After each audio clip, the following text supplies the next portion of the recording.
Big பேஷ் league 2024-25 38வது போட்டி Melbourne ரெனெகேட்ஸ் Brisbane ஹீட்டுக்கு இடையில் நடக்க போகுது. அதோட ஃபேண்டசி ப்ரிவ்யூ பார்க்க போகிறோம். இந்த சீசனில் எந்த டீமுமே எலிமினேட் ஆகலை. அது வந்து சூப்பரான ஒரு விஷயம். இன்னுமே 3 போட்டி 38, 39, 40 அப்படிங்கிற மாதிரி லீக் ஸ்டேஜ் முடியுது. அந்த இடத்துல பார்க்கும்போது ஒரு சிறப்பான இயராக ஒவ்வொரு டீமுக்குமே அமைஞ்சிருக்கு அப்படின்னு சொல்லணும். ரெனெகேட்ஸ் 8வது இடத்துல இருக்காங்க. இந்த போட்டியில் தோத்தாங்கன்னா அவங்க வெளியில் போவாங்க. அவங்க வெளியில் போகிறது மட்டும் இல்லை, 7வது 6வது இடத்துல இருக்கிற ஸ்காச்சஸ் அண்ட் ஸ்ட்ரைக்கர்ஸையும் வெளியில் எடுத்துகிட்டு போக வேண்டியதாக இருக்கும். ஹீட் இந்த போட்டியில் ஜெயிச்சா 3 டீம்ஸை எலிமினேட் பண்ண முடியும், அது இருக்குது. அண்ட் இன்னொரு டீம் அப்படின்னா ஸ்டார்ஸ் ஆரம்பத்துலேருந்து தோல்விகளை மட்டுமே சந்தித்தாங்க. முதல்ல இந்த போட்டியில் தோல்வி அப்படிங்கிற அந்த இடத்துல இருந்து திருப்பி வந்த 4 போட்டிகளையும் ஜெயிச்சிருக்காங்க. இப்போதைக்கு அவங்களுக்கு ஃபேவர்னே சொல்லணும். கடைசி போட்டியில் அவங்க ஜெயித்தாங்கன்னா அவங்க கண்டிப்பாக உள்ள மற்ற எல்லா டீம்ஸுமே வெளியில் அப்படிங்கிற அந்த நிலைமையும் இருக்குது. ஹீட்டை பொறுத்த வரைக்கும் இந்த போட்டியில் ஜெயிச்சுட்டு ஸ்டார்ஸோட தோல்விக்காக வெயிட் பண்ண வேண்டிய அவசியம் இருக்குது. நிறைய பேசலாம். @MSC Cricket 11 அப்படின்னு சர்ச் பண்ணி டெலகிராமில் ஜாயின் பண்ணிக்கோங்க. குழப்பம் இருந்ததுன்னா டாப் கமெண்ட் லிங்க் இருக்குது, கிளிக் பண்ணி ஜாயின் பண்ணிக்கோங்க. Real 11 ஸ்மால் லீக்குக்கு பெஸ்ட்டாக இருக்குது. கேம்ஸில் இன்ட்ரெஸ்ட் இருக்குது, உங்களுக்கு நல்ல வாய்ப்பு. ப்ரிடிக்ஷன் பேஸில் நீங்கள் பெஸ்ட்டுன்னு ஃபீல் பண்ணுறீங்களா? கண்டிப்பாக இங்கே நிறைய ஃபார்மாட்ஸ் இருக்குது, அதை வச்சு ஏர்னிங்ஸை ஏற்படுத்திக்க முடியும். Real 11 இன்ஸ்டால் பண்ணலைன்னா டாப் கமெண்ட் லிங்க் இருக்குது, கிளிக் பண்ணி இன்ஸ்டால் பண்ணி என்னோட ரெஃபரல் கூட பயன்படுத்த மறக்காதீங்க. டாக்லாண்ட் ஸ்டேடியம் மெல்பர்னில் தான் இந்த போட்டி. மழைக்கான வாய்ப்பு இல்லை, ரூஃப் இல்லாமல் விளையாடுவாங்கன்னு நினைக்கிறேன். டே மேட்சாக இருக்குது. January 18 11:30 AM நம்மளோட டைம், அவங்களோட டைம் 5 PM மேட்ச் ஸ்டார்ட் ஆகுது. 69 போட்டி, 31 bad first, 28 chasing. Chase prefer பண்ணுவாங்களான்னா ட்ராப்பின் ட்ராக்காக வந்து இறக்கிட்டு இருக்காங்க. ஸோ அந்த பேஸில் சேஸ் ப்ரிஃபர் பண்ணலாம். ரன்ஸ் அவ்வளோ ஈஸியாக வரல. செகண்ட் ஹாஃப் கொஞ்சம் மேனேஜ் பண்ணி ஆடலாம் அப்படிங்கிற ஆங்கிளில் கண்டிப்பாக சேஸ் ப்ரிஃபர் பண்ணலாம். 160 ஆவரேஜாக இருந்திருக்கு. 160 ஆவரேஜ் இந்த சீசனில் அவ்வளோவா யோசிக்க வேண்டான்னு தான் சொல்லுவேன். அந்த ரேஞ்சுக்கு வந்தால் பெட்டரான ஸ்கோராக இருக்கும். பேட் ஃபர்ஸ்ட் பண்ணும்போது ஆவரேஜாக 6 விக்கெட் விழுந்திருக்கு, சேஸ் பண்ணும்போதும் ஆவரேஜாக 6 விக்கெட் விழுந்திருக்கு. ரெனெகேட்ஸ் ஹை ஸ்கோரை பதிவு பண்ணியிருக்காங்க, ஹீட்டு லோ ஸ்கோராக பதிவு பண்ணியிருக்காங்க. இந்த பர்டிகுலர் ரவுண்டில் இந்த 2 டீம்ஸ் தான் இன்றைக்கி மோதுறாங்க அப்படின்றதையும் ஞாபகப்படுத்துகிறேன். 150க்கு பிலோவா 20 டைம்ஸ் வந்திருக்கு, 190 எபோவா 8 டைம்ஸு. மிடில் ஸ்கோர் நிறையா வந்திருக்கு. பாசிபிளாக அந்த 150+ வந்து ரொம்பவே பாசிட்டிவாக பார்க்கணும் இந்த பர்டிகுலர் கிரவுண்டில். ஏன்னா பவுலிங் பேஸில் தான் அது வரைக்கும் போகுது. ட்ராப்பிங் ட்ராக்கில் அவ்வளோவா ஸ்கோர் வராமல் இருந்துக்கிட்டு இருக்கு. ரீசன் ஸ்கோர்ஸை பாருங்கள். இந்த வருஷம் 3 போட்டி 143, 142, போன போட்டியில் 165க்கு ஆல் அவுட்டு. ஸோ 2 பக்கமே இன்னிங்ஸில் விக்கெட்ஸ் ஆல் அப்படிங்கிற மாதிரி இருந்தது. அதுக்கு முன்னாடி 142க்கு 9 அப்படிங்கும்போது 9 விக்கெட்ஸ், இங்கே 5 விக்கெட் அப்படின்னு போயிருக்கு. அதுக்கு முன்னாடி 8 அப்படின்னு இருக்குது. ஸோ ஓவராலாக பவுலிங் கேமாக தான் இந்த பர்டிகுலர் ட்ராக்கில் இது வரைக்கும் போயிருக்கு. அப்படி தான் எதிர்பார்த்தும் போகணும். ரெனெகேட்ஸுக்கு ஓரளவுக்கு ஃபேவர் பண்ணியிருக்குன்னு சொல்லலாம். இந்த பவுலர்ஸ் ஓரளவுக்கு நல்லா பண்ணியிருக்காங்க. இன்னுமே சொல்லப்போனால் அந்த டீம்ஸோட பேட்டர்ஸ் பெருசாக பண்ணாமல் இருக்கிறதுக்கு முக்கியமான காரணமாக உங்களோட ஹோம் கிரவுண்டுன்னு சொல்லணும். ஸ்காச்சஸோட 2 போட்டி, ஸ்காச்சஸ் கிரவுண்டில் இவங்க போய் எப்படி விளாண்டுருப்பாங்க அப்படிங்கிற மாதிரி விஷயம் இருக்குது. ஸோ அந்த மாதிரி விஷயங்கள் வந்து அவங்க ஸ்கோர் பண்ணாமல் இருக்கிறதுக்கு காரணமாக சொல்லணும்.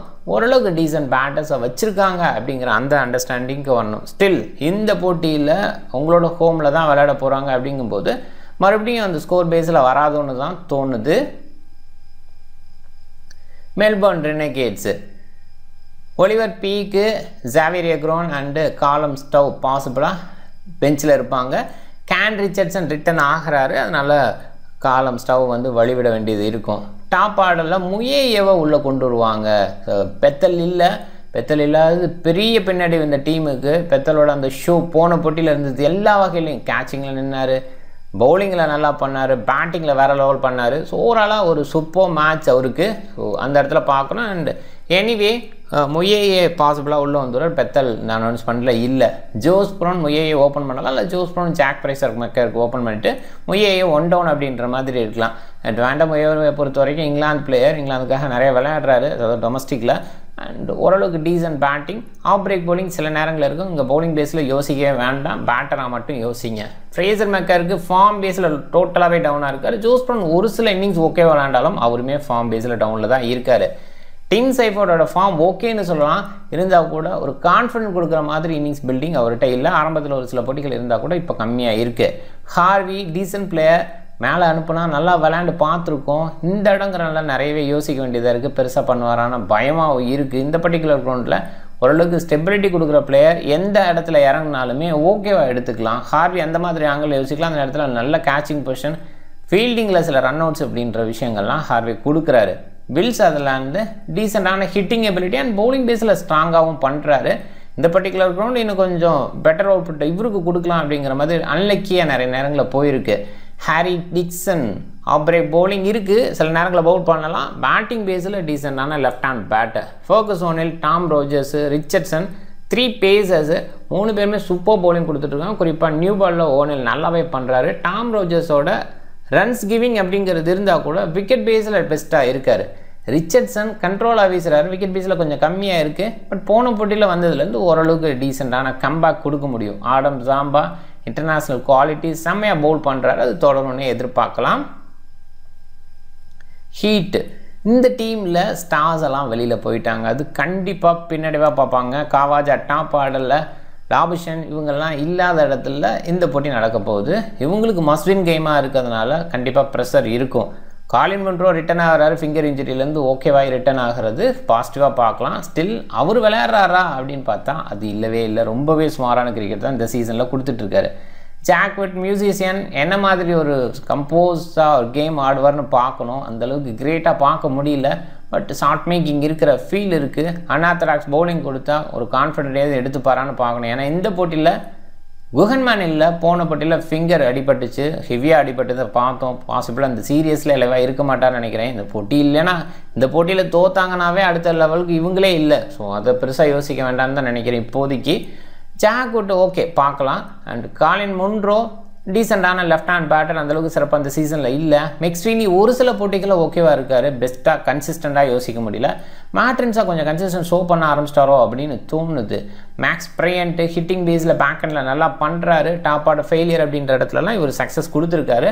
ஆல்சோ போன போட்டியில் நல்லா விளையாண்ட ஒரு ஃபீல் இருக்குது. விக்கெட் கீப்பர் ஒரு ஆப்ஷனாக மாற்றி யோசிக்கணும்னா அல்சாப்பை தான் யோசிக்கணும். நான் சைஃபர்ட் சைடு தான் நிறைய பேர் போவாங்க, மாற்றி யோசிக்கலாம்னா அல்சாப் நல்ல சாய்ஸு. பவுல் வால்டர் இந்த மேட்ச்சுக்கு ரிட்டன் ஆயிடுவார். போன போட்டியில் வருவார்னு எதிர்பார்த்தோம். குஹன்மேன் அண்ட் ஸ்வெப்சன் சைடே போயிட்டாங்க. பவுல் வால்டருக்கு வாய்ப்பு கொடுப்பாங்க. நல்ல bowling and super batting display கொடுக்கக்கூடிய குவாலிட்டி இருக்குது. நேசர், பார்ட்லெட்டு, ஸ்வெப்சன், ஜான்சன் அப்படிங்கிற மாதிரி உங்களோட பவுலர்ஸு. நேசரை பொறுத்த வரைக்கும் பேட்டிங்கில் பண்ண முடியும், பார்ட்லெட்டும் ஓரளவுக்கு பண்ணி பார்த்துருக்கோம். பட் இன்னிங்ஸ் பில்டிங் அப்படின்றத பார்ட்லெட்டில் எதிர்பார்க்க முடியாது. நேசர் அந்த விஷயத்தை பண்ணலாம் கூட. ஸ்வெப்சன் லெக் பிரேக்கு ஓரளவுக்கு குவாலிட்டி இருக்குது. நிறைய ஷார்ட் பால்ஸ் வீசுகிறாரு, அதில் அவுட்புட் எடுத்துடலான்னு பார்க்குறாரு. ஒரு சில இடங்களில் மட்டும்தான் கிளிக் ஆகும். And Spencer Johnson extra pace சூப்பராக பண்ணிகிட்ருக்காரு. லென்த்து கரெக்டாக வைக்கிறாரு. அந்த எக்ஸ்ட்ரா பேஸ்னால சில பேர் தடுமாற்றம் ஆகுவாங்க, அதே நேரத்தில் ரன்ஸ் கொடுப்பாங்க. ஸ்பென்சர் ஜான்சன் அந்த கண்ட்ரோல் வச்சுருக்கிறதுனால ரன்ஸும் போகிறதில்ல, விக்கெட் பேஸ்லேயும் பெஸ்ட்டாக இருக்க ஆரம்பிச்சிட்டாரு. Daniel Drew and Will Prestwidge பாசிபிளாக பெஞ்சிலே தொடருவாங்க. பேட்டிங் டெப்த் டாம் ரோஜர்ஸ் வரைக்கும் இருக்குது. டாம் ரோஜர்ஸை ப்ரொமோட் பண்ணுவாங்க. வில்சன் ஆனந்துக்கு அடுத்து டாம் ரோஜர்ஸ் வரதுக்கான வாய்ப்பு, குயிக்காக அடிக்கணுங்கிற ஆங்கிளில் கண்டிப்பாக அவரை தான் ப்ரொமோட் பண்ணுவாங்க. அதர்வைஸ் ஹாரி டிக்சன் டீசெண்டான டாப் ஆர்டர் பிளேயர் அப்படின்னே சொல்லலாம். சில நேரத்தில் 1 டவுன் 2 டவுன் ஸ்டேஜில் இருந்து சக்ஸஸ் பண்ணியிருக்காரு. இங்கே ஓரளவுக்கு டீசெண்டாக பண்ணுவார்ன்ற எதிர்பார்ப்பு. பட் மேலே அனுப்ப மாட்டாங்க. ஏற்கனவே டாப் ஆர்டர் பிளேயர்ஸ் நிறையா இருக்காங்க. ஹார்வே நம்பர் 5 நம்பர் 6க்கு வரும்போது டிக்சனை மேலே அனுப்புறது பெருசாக நியாயம் இல்லை. ஸோ அதனால் கண்டிப்பாக வந்து டிக்சன் இந்த இடத்துல தான் வருவார்னு எதிர்பார்க்குறோம். அண்ட் ஹீட் சைடுன்னு பார்க்கும்போது பேட்லெட் வரைக்கும் அவங்கேயுமே பேட்டிங் டெப்த் இருக்குது. பட் குவாலிட்டி பேஸ்லன்னு பார்க்கும்போது இந்த சீசனில் ரெனிகேட்ஸோட பேட்டர்ஸ் பெருசாக பண்ணலை. அதுக்கு காரணம் அந்த பிச்சஸ்னே சொல்லலாம். ஏன்னா போன போட்டியில் பெத்தல் நல்லா ஆடினார், சைஃபர்ட் ஓரளவுக்கு ஸ்டெபிலிட்டி ஷோ பண்ணார். இப்படி டஃப்பான ட்ராக்லேயே சைஃபர்ட் சில போட்டிகளில் நல்லா விளையாண்டுருக்காரு. வில் சதர்லாண்ட் சில நேரங்களில் பேக் ஹேண்டில் நல்லா பண்ணி கொடுத்துருக்காரு. ஓரளவு யோசிக்கும் போது யூனிட்டாக பர்ஃபார்மன்ஸ் கொடுத்துருக்காங்க. பேக் ஹேண்டில் ஆல்ரவுண்டர்ஸ் கொஞ்சம் ஸ்கோர் பண்ணி கொடுத்துருக்காங்க. அதில் தான் இவங்க டீம் ஓரளவுக்கு இருந்துகிட்டு இருக்காங்க. இப்போயுமே கடைசி இடத்துல தான் இருக்காங்க அப்படிங்கிறது தான் ஃபேக்ட்டு.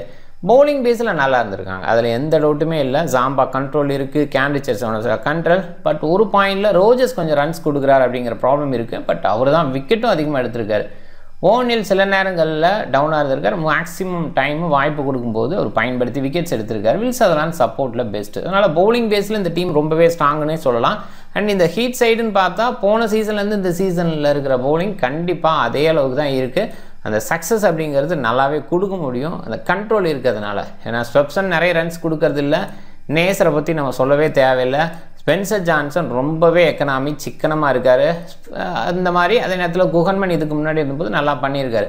பட் இந்த போட்டியில் பவுல் வால்டர் கொஞ்சம் ரன்ஸ் கொடுக்குற பவுலர் தான். ஓரளவுக்கு டவுன் ட்ராக்கில் கொஞ்சம் டவுனாக வீசுவார், ரன்ஸ் கொடுக்க மாட்டார். பட் பேட்டிங் ட்ராக் பெல்டர் ட்ராக்னா இவர் தனியாக ரன்ஸை கொடுப்பார், அதை நம்ம பார்த்துருக்கோம். பாசிபிளாக சப்போர்ட் பேஸில் மெக்ஸ்வீனி வந்து பவுல் பண்ணலாம். அண்டு ஃபார்ம் பேஸில் ரென்ஸா நல்லா இருக்காங்க அண்ட் பிரியண்டோட ஃபார்மும் நல்லா இருக்குது. டாப் ஆர்டரில் ஜாக்வுட்டன் முன்றும் டோட்டலாகவே டவுனாக இருக்காங்க. அண்ட் ஃப்ரேசர் மெக்கருக்கு ஜோஸ் பர்னர் இங்கிட்டும் டவுனாக இருக்காங்க. அந்த ஸ்டார்ட் கொலாப்ஸ் அப்படிங்கிறது 2 டீம்லேயுமே தொடர்ந்து நடக்கிற ஒரு விஷயமாக தான் இருக்குது. ஸோ அதனால் அந்த இடத்துல இருக்கிற பவுலர்ஸை கொஞ்சம் யோசிக்கணும். அந்த பவுலர்ஸை எடுத்துக்கிறது பெட்டர். டீம் சைஃபர்ட்டு ஹார்வி வில்ஸ் அதெல்லாம் மிடில் கொஞ்சம் ஸ்டெபிலிட்டி கொடுக்கலாம். அந்த மாதிரி இங்கேயுமே மிடில் ஸ்டெபிலிட்டி கொடுக்கக்கூடிய பிளேயர்ஸ் இருக்காங்க. பேக் ஹேண்டில் குயிக்காக ஆடுவாங்க அப்படின்றதுக்கு பவுலிங் பேஸில் ரொம்பவே ஈக்குவலாக சொல்லலாம். ரெனகேட்ஸுக்கு ஹோம் அட்வான்டேஜ் இருக்குது. ஸோ அதில் சேஸ் பண்ணுற டீம் வின் பண்ணுறதுக்கான வாய்ப்பு இருக்குது அப்படின்னு சொல்லலாம். அண்ட் ஹீட்டை பொறுத்த வரைக்கும் மாற்றங்கள் செஞ்சுட்டு இருக்கிற அந்த ஒரு விஷயத்தினால அந்த இடத்துலையுமே ரெனகேட்ஸ் அட்வான்டேஜ் எடுத்துப்பாங்க அப்படின்னு தான் தோணுது. பவுலிங் ஆப்ஷன் ஹாரி டிக்சனுக்கான வாய்ப்பு இருக்குமா? ரீசனாக கொஞ்சம் பவுல் பண்ணியிருக்காரு, நல்லா பண்ணக்கூடிய குவாலிட்டி இருக்குது. ஒரு ஸ்பின்னர் அப்படிங்கிற ஆங்கிள் அவர் கொஞ்சம் யோசிக்கலாம். Fergus O'Neill Tom Rogers, Richardson, Zampa and Sutherland அப்படிங்கிற மாதிரி 5 bowler ஸ்டிக்கில் இருந்தால் ஆச்சரியப்படுறதுக்குலாம் அந்த ஒரு விஷயம் அப்படியே கூட இருக்கலாம். எந்த சைடுமே 5 bowler ஸ்டிக்கில் இருக்கிறதுக்கு வாய்ப்பு இருக்குது. ஒரு இடத்துல யாராவது அடிவாங்கன்னா மெக்ஸ்வினி சைடு போவாங்க. வில்ஸ் சதர்லாந்து, டாம் ரோஜர்ஸ் எண்டோரில் வீசுறதுக்கு வாய்ப்புங்க. பவுல் வால்டர் அண்டு பார்லெட்டு இதுக்கு முன்னாடி இருந்தாங்க.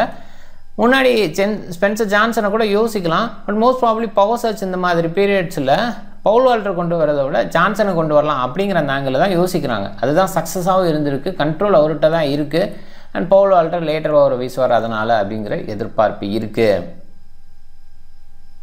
ஹெட்னு பார்க்கும்போது ரெனகேட்ஸ் அதிகமாக இருக்காங்க. ஹீட்டுக்கு மேலே ரெனகேட்ஸ் பொதுவாகவே அவ்வளோ சூப்பர் டீம்லாம் கிடையாது. சில சீரியஸில் மட்டும் ஓகேவாக இருந்திருக்காங்க. ஹீட்டை பொறுத்த வரைக்கும் ஓரளவுக்கு மீடியம் பர்ஃபார்மன்ஸ் எப்பயுமே கொடுப்பாங்க. அண்ட் அந்த பேஸில் ரெனகேட்ஸ் கொஞ்சம் அட்வான்டேஜ் எடுத்துருந்துருக்காங்க. இதுக்கு முன்னாடி அதை பார்க்குறோம். ரெனகேட்ஸு அதில் சேஸ் பண்ணும்போது நல்லாவே அட்வான்டேஜ் எடுத்திருக்காங்க. பாதிக்கு பாதி அவங்க தான் ஜெயிச்சிருக்காங்க அப்படின்றது. ரெனகேட்ஸை பொறுத்த வரைக்கும் ரீசன்ட் வின் அப்படின்னு பார்க்குறப்ப கொஞ்சம் டஃப்பாக இருந்திருக்கு. ஸ்டார்ஸ்க்கு எகென்ஸ்டாக, ஹரிக்கன்ஸ்க்கு எகென்ஸ்டாக தோற்றுருக்காங்க. ஒரு வெற்றி அப்படிங்கிற மாதிரி இருந்தால் கூட ஓரளவுக்கு கம்ஃபர்டபுளாக அவங்கள யோசிச்சிருக்கலாம். பெர்த்தோட மட்டும் கடங்க பயங்கரமாக ஜெயித்தாங்க. ரொம்ப க்ளோஸ் மேட்சாக இருந்து இன்ட்ரெஸ்டிங் மேட்சாக இருந்தது இந்த இடத்துல. ஓகே, அதர்வைஸ் அவங்களோட ஃபார்முலா பெருசாக ஒர்க் ஆகலை.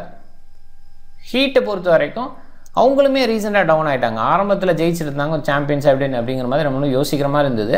இந்த 5 மேட்சஸில் ஒரு போட்டி மட்டும்தான் ஜெயிச்சிருக்காங்க. அவங்களுக்கு பெரிய பின்னடைவு. இன்றைக்கி எப்படி கம்பேக் பண்ணுவாங்கன்னு பார்க்கணும்.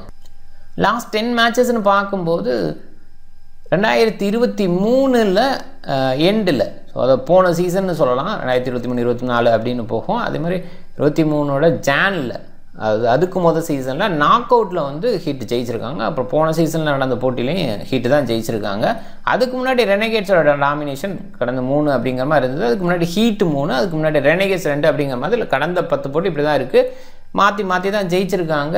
இன்றைக்கி போட்டியில் பார்க்கும்போது ரெனகேட்ஸ் கொஞ்சம் பெட்டராக இருக்கிற ஃபீல் இருக்குது. ஸ்டில் அவங்களோட பேட்டிங் ப்ராப்ளம் இருக்குது அப்படின்னா கூட அண்டர்ஸ்டாண்டபிளாக பெட்டராக இருக்கிற ஒரு ஃபீல் தான் இருக்குது. பெத்தல் இருந்தால் கண்டிப்பாக ஸ்ட்ராங்காக ரெனகேட் சைடு தான் முடியும்னே சொல்லிடலாம்.